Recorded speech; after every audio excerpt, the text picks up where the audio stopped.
Bonjour à tous. Aujourd'hui, dans notre série Terroir gourmand, nous partons dans le sud du Quercy découvrir deux produits emblématiques, la truffe noire et le vin de Cahors. Nous irons à la rencontre de Paul Pinsard, trufficulteur depuis toujours, qui utilise des porcs pour caver. Puis Catherine et Mathieu nous feront partager leur amour de ce cépage noble et historique du Lot, qu'est le Malbec. Je vous laisse en compagnie de ceux qui défendent avec conviction ces beaux produits et je vous retrouve juste après pour les cuisiner. A tout de suite.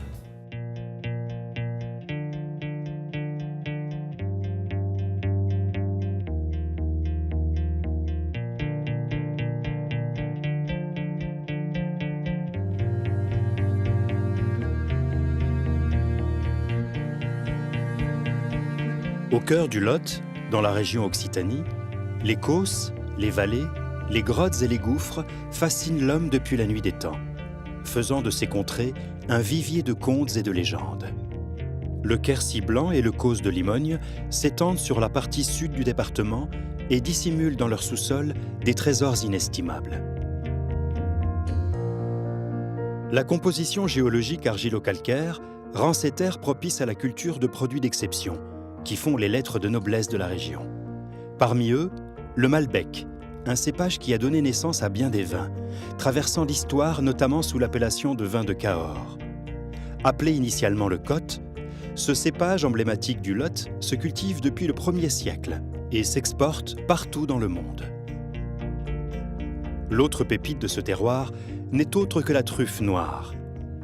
Appelée Tuber melanosporum par les professionnels, elle porte des noms différents du Périgord au Vaucluse. Mais la truffe du Quercy se dit être la plus recherchée pour sa qualité et ses subtiles saveurs boisées.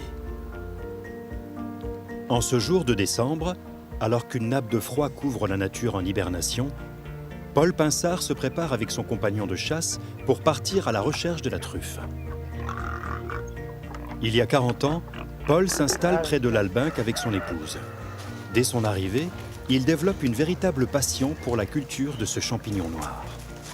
Quand je me suis marié avec mon épouse, qui elle était dans le milieu, puisque ses parents ils étaient exploitants, ils avaient quelques petites plantations de chênes, de chênes truffiers, ils ont ramassé tout le temps quelques truffes, et puis nous étions arrivés dans les années 80 où nous n'avions pratiquement plus de truffes. Donc nous nous sommes dit que si on voulait arriver à maintenir cette production dans notre région. Donc on s'est mis à planter quelques chênes. Le chêne pubescent et le chêne vert sont tout comme le noisetier des arbres truffiers. Issus de la fructification du mycélium au niveau des racines, la truffe se développe en symbiose avec l'arbre dès le début du printemps. Durant l'été, elle prend forme et grossit, puis entre en phase de maturation fin novembre jusqu'à son apogée en janvier. Mais il ne suffit pas de connaître le cycle de la truffe pour la trouver. Encore faut-il savoir où la chercher. Viens, allez, cherche. Voilà, là, nous sommes sur une truffière où, pour le reconnaître, on dit comme ça qu'on est sur un brûlé. Le brûlé, c'est l'endroit où les truffes, on récolte les truffes, toute la différence entre là où il n'y a pas d'herbe et là où il y en a. Le terme caver, c'est chercher. Voilà, donc on cherche la truffe, on la cave, on la lève de la terre. Nous, on le fait avec un cochon parce que on pense que le cochon, comme il a un flair beaucoup moins prononcé que le chien, le cochon, il cherche la truffe pour la manger, donc lui, il cherche les meilleurs. Où elle est? Je ne l'ai pas vue, là, je ne l'ai pas vue. Une grosse majorité fait avec le chien pour des moyens de commodité. Un chien qui est bien dressé, il peut très bien vous trouver de la truffe qui n'est pas tout à fait à maturité ou qui est un peu dépassée. Top, voilà, tiens. Quand le cochon il me l'a marqué, donc la truffe elle est là, donc pour la lever, je passe par-dessous avec mon truffadou. Le temps qu'il me mange la récompense que je lui ai donnée, je fais ça et puis la truffe, elle sort. Voilà. Lorsqu'il sent le parfum puissant de sous-bois et d'humus, le cochon ne se trompe jamais pour localiser la truffe à parfaite maturité. Mais depuis quelques années, il arrive à Paul d'avoir de mauvaises surprises lors de sa récolte hivernale. Là, nous avons deux truffes. Il y en a une qui est vraiment super, marbrée fin, blanc avec une chair grisâtre, noirâtre. Et puis une truffe qui a souffert de la sécheresse, qui est devenue ici toute comme boisée. Pas facile pour un néophyte de reconnaître ce champignon de luxe parmi 1000 pierres et cailloux qui l'imitent jalousement. Une truffe, ça ressemble à une petite pomme de terre. La bonne truffe, on le sent vraiment à l'odeur qu'elle dégage, mais aussi à la qualité du marbré. Celle que nous trouvons ici, on peut dire que c'est quand même le terroir. C'est un terroir comme un vin de Cahors, il y a différents terroirs, c'est en fonction de la terre. Nous, notre région, c'est vraiment des terrains calcaires et qui font vraiment une qualité de truffe qui, on ne dira pas que c'est la meilleure, mais pour être chauvin, on pourrait le dire.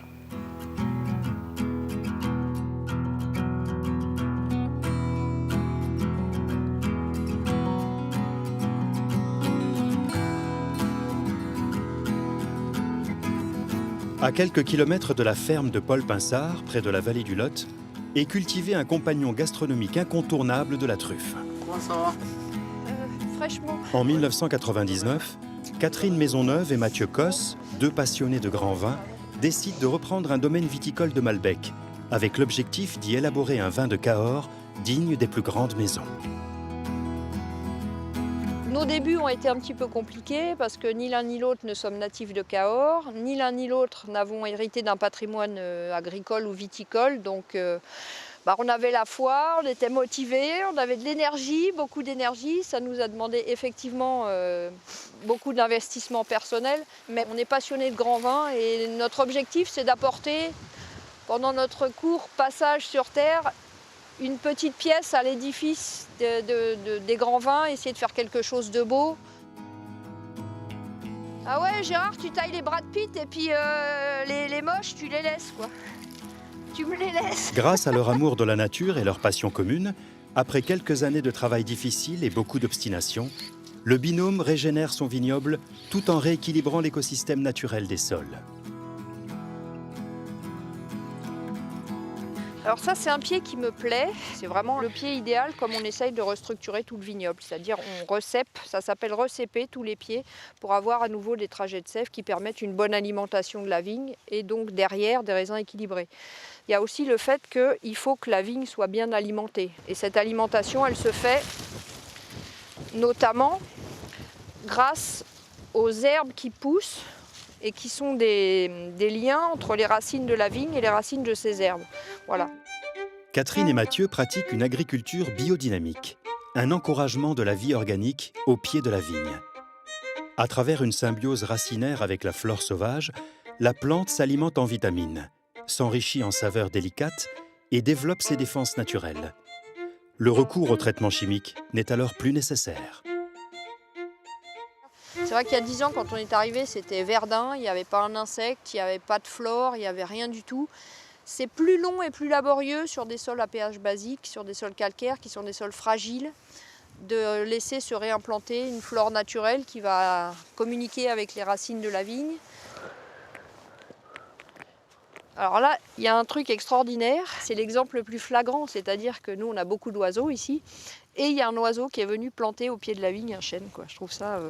Et au lieu de détruire ça, je vais laisser ça en place, je vais tailler le chêne, mais je vais garder l'enracinement, et je vais bien voir ce que ça va faire. Et ça ne va pas nuire à la quantité de raisins que je vais produire. Depuis 3 ans, là, en biodynamie, on a des récoltes qui sont similaires à des méthodes de production industrielle. Simplement, on a des raisins qui sont beaucoup plus intéressants puisqu'ils sont riches en vitamines et en composés aromatiques, quoi. En respectant les préceptes de la biodynamie, Catherine et Mathieu espèrent donner l'opportunité à leurs cépages d'être une meilleure expression de leur terroir. Autre belle interprète des terres du Lot, la truffe. Chaque année, une fête consacre ce produit local. Et surtout, un marché devenu célèbre lui est spécifiquement dédié à l'Albingue.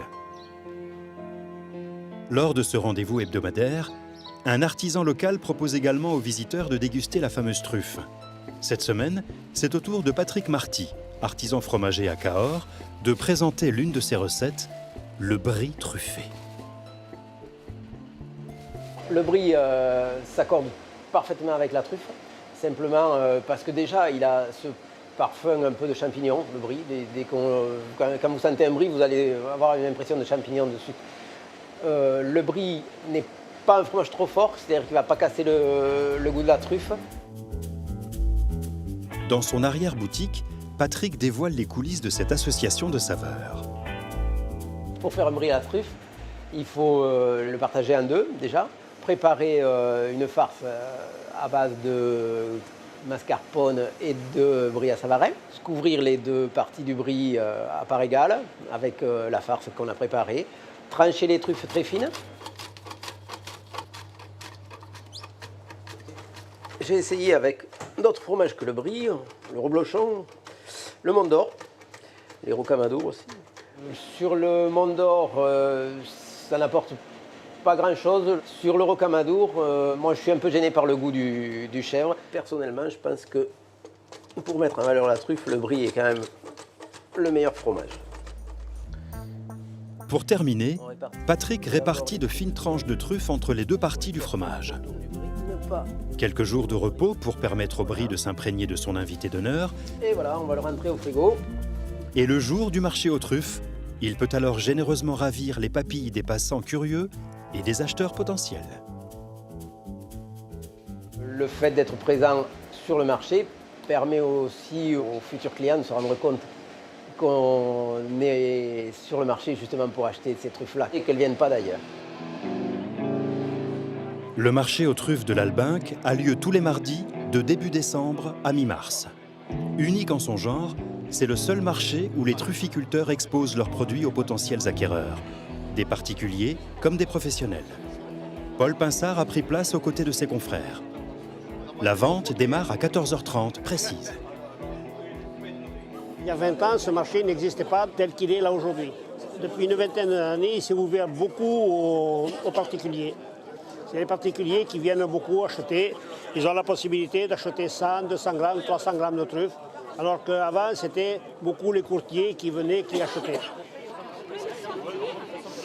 Je vous promets que je ne prends pas vous dire. C'est des truffes qui sont récoltées, elles sont récoltées dans la semaine. Elles ont été cavées il y a 2 ou 3 jours. Elles sont présentées, brossées à sec et jamais lavées. Mais avant de pouvoir démarrer les négociations, il faut attendre patiemment le coup de sifflet. On dit qu'un bon marché est un marché où la truffe est écoulée dans les 30 minutes, ce qui est le cas la plupart du temps. Regarde, ça c'est tout petit. Mais c'est aussi bon. Oui, Elles sont belles. elles sont belles aussi. Pour faire un petit consommé, vous savez, vous les mettez ensuite dans le consommé, comme ça. Là. Vous les Voilà. faites. Un velouté de soupe. Moi, tu me les mettras de côté. Je vais mettre ça de sera un peu côté. moins cher. Voilà, ça sera un peu moins cher celle-là. Combien tu me les ferais, cela? Allez, je ne sais pas, on va faire ça à 550. Oula, tu es trop là. Allez, Oh, si. on fait Allez, comme ça. 5, eh bien allez, 5. Allez. Tac. Merci. Bon, allez. Voilà. Bien. C'était un peu complexe parce que comme on sort d'une période froide, les gens ils avaient peur que les truffes elles soient un peu gelées, mais ça s'est quand même bien fait parce qu'il y avait de la truffe vraiment de bonne qualité. Parmi les heureux acquéreurs du marché aujourd'hui, Alexis Pélissou, un gourmet et véritable amoureux de la truffe. Avec toi, il n'y a pas de poussière, comme dit l'autre. Alors, pour repérer la bonne truffe, ben c'est à l'œil. Ensuite, à l'odeur de la truffe. Et ensuite, au toucher. On dit que ça a une odeur truffée, mais pour définir, c'est un peu champignon, un peu ci, un peu là, un peu musc. C'est très difficile à définir. Mais en tout cas, il faut que ça soit très agréable. Voilà. Nous quittons ce passionné de saveurs pour en trouver 2 autres.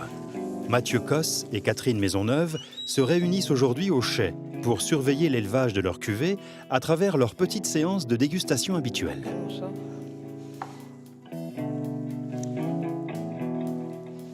Moi, je pense que là, on n'est pas loin de l'aboutissement. Franchement. Au niveau du nez, tu vois, on a le caractère floral et commence à être bien en place. Hein. On retrouve la race du terroir. Ouais, le fond de verre est vraiment fin. Tu vois, honnêtement, je ne sais pas ce qu'il faudrait de plus. Comment on pourrait faire encore plus pointu. C'est tellement. Non, là, je pense qu'on est en c'est place. Tellement, voilà, On est en tellement place et on équilibré. est juste On sent vraiment l'influence de la biodynamie. Et on a vraiment. gagné en précision. En précision, en vraiment... pureté d'expression. Grâce à la biodynamie, on arrive à un équilibre, à un supplément d'âme, à une complexité. Donc on va plus loin dans la démarche qualitative et d'expression du terroir fondamentalement. C'est une démarche perfectionniste pour faire le meilleur vin possible sur un terroir donné. Comme cela se pratique parfois en biodynamie, ces vignerons n'hésitent pas à pulvériser des infusions d'achillée millefeuille et de camomille matricaire sur leurs vignes. Une pratique qui, au-delà de stimuler les défenses immunitaires de la plante, aurait un impact sur les arômes naturels du vin. L'impact de la biodynamie sur le goût des vins, il est manifeste. On a beaucoup plus de finesse d'expression, de complexité aromatique, on a beaucoup de précision dans la définition des vins. Ça, c'est parce que la plante prend 5% de son alimentation dans les sols. Ces 5% sont la complexité aromatique et les antioxydants. Donc à partir du moment où on a des sols extrêmement vivants, avec une rhizosphère qui est en place, la vigne permet de fabriquer des composés aromatiques très complexes. Aujourd'hui, on voit sur les derniers millésimes des vins qui s'affinent, qui se complexifient considérablement. Et là, on ne peut que le lier à la biodynamie, voilà, et de façon très très cohérente et cartésienne. Fiers du résultat de leurs efforts, Catherine et Mathieu apportent aujourd'hui quelques bouteilles de leur domaine à Colline Joubert, caviste, et Florian Balzo, sommelier. Ils suivent avec beaucoup d'intérêt l'évolution des vins du domaine Causse Maisonneuve. Du coup, on est sur quoi là, 2014 2014, les laquais. Donc là, on est sur le terroir calcaire. Superbe, juteux incroyable, texture veloutée, épices douces. Ah, et puis des tanins d'une finesse. Cahors est lié au cépage Malbec, majoritairement. Donc sur la jeunesse, on a des profils de vin sur des registres fruits noirs, un petit peu confits, cerises, un petit peu bigarreau, quelquefois kirché, suivant les profils de terroir. On a vite, avec l'évolution, 3-4 ans, un profil de vin avec un registre réglissé, un petit peu zan comme ça, sur les belles cuvées. Et puis après, sa truffe, après une dizaine d'années, on est vraiment dans un registre truffe. Un grand vin de Cahors, c'est aussi un grand vin digeste. Et là... Avec leur caractère puissant et leur tanin soutenu, ne s'assouplissant qu'après vieillissement, les vins de Cahors n'ont pas toujours su se faire une réputation facile. Cette image austère mérite d'évoluer, car les pratiques viticoles locales sont depuis quelques années en pleine transformation. On a des vignerons avec des idées différentes, avec un passé aussi différent, qui arrivent avec des idées nouvelles et donc qui proposent des vins allant du plus fruité au plus complexe, en gardant toujours un côté très, très buvable et très facile. C'est ça qui est génial. Entre cette nouvelle génération qui peut se déguster jeune et les Cahors historiques qui se révèlent pleinement des 10 ans d'âge, le Malbec quercinois s'invite désormais aux plus belles tables. Cahors a élevé le niveau de jeu. Je pense que de plus en plus sur les cartes des vins de nos restaurants étoilés en France, 1 étoile, 2 étoiles, 3 étoiles Michelin, on trouve de plus en plus de Cahors et c'est signe aussi d'une grande qualité de vin. Un vin de qualité, une nouvelle génération de vignerons, Cahors vise une place parmi les grands. Un autre produit local a également besoin d'un petit coup de pouce pour s'assurer un avenir prospère. Paul Pinsard se rend aujourd'hui chez Alain Ambialet, président du syndicat des trufficulteurs de l'Albinque. Il souhaiterait trouver un moyen d'apporter de l'eau à ces truffières assoiffées. Depuis quelques années, les sécheresses estivales répétitives causent beaucoup de dégâts à la récolte. Voilà, j'ai trouvé ça là, dans l'autre bois, là, tout à l'heure. C'est la truffière que tu arroses un peu, voilà, tu veux arroser là. Et non, c'est celle que je vous ai arrosée l'année prochaine. Eh bien, viens voir un peu ce que je fais moi. Eh bien, c'est bien. Tu vas voir un peu. Voilà, parce que je pense que si j'arrosais, j'en aurais, au lieu d'en avoir 7 ou 8, je pourrais peut-être en avoir une cinquantaine. Ce qu'on met en place le syndicat, c'est de réfléchir à une aide éventuelle, ou du moins pour le moment des conseils auprès de nos trufficulteurs pour les inciter à trouver un moyen pour arroser leur truffière. Mais l'arrosage, c'est compliqué parce que nous sommes dans une région où c'est difficile, le Lot est assez loin. Les forages, c'est compliqué, il faut aller percer à 150 ou 200 mètres. Donc c'est un coût élevé. Donc il y a d'autres solutions et on réfléchit à trouver des solutions beaucoup plus simples et surtout moins onéreuses. Grâce à un petit lac situé à proximité de son terrain, Alain a mis en place un système d'irrigation, garantissant la présence de l'eau en cas de sécheresse. T'as bien fait de t'arrêter, hein. Moi, je vais te dire honnêtement, si j'avais pas ça, j'aurais pas la truffe. Bon, tu vois, Paul, moi, la solution que j'ai trouvée, c'est ça. C'est un tuyau là, tout le long. Je branche des asperceurs. Ouais. Je suis à peu près à 50 cm de l'arbre.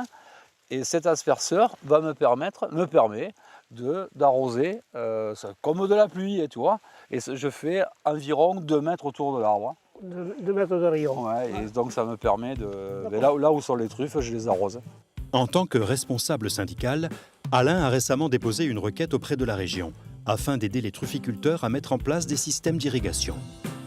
Avec les conséquences du réchauffement climatique, cette aide sera nécessaire pour la survie de ce corps de métier et son économie locale. Je pense que la demande a été prise en compte et on a été écouté à ce niveau-là. Et je pense que ça va déboucher sur quelque chose.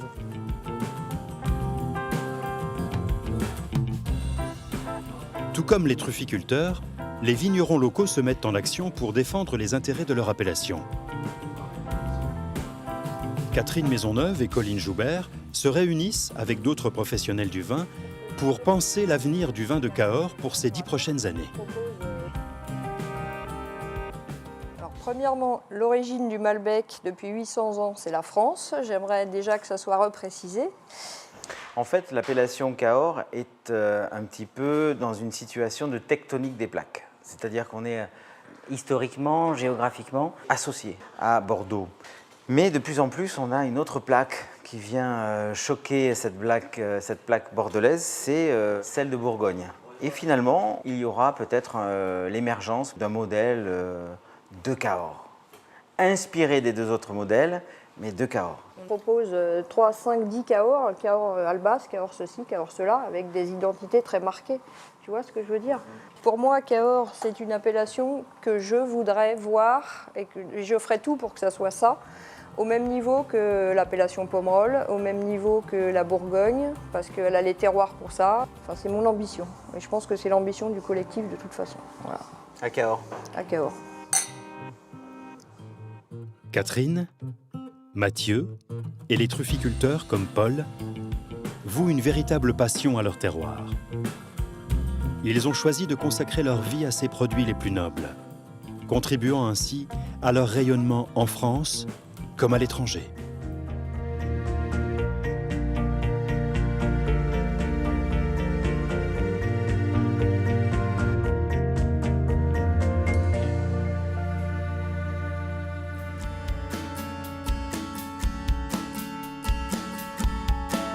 Aujourd'hui, je vous propose des poires pochées au vin de Cahors, biscuits croustillants et truffes noires. Pour réaliser cette recette pour 4 personnes, il vous faudra une belle truffe de 80 g.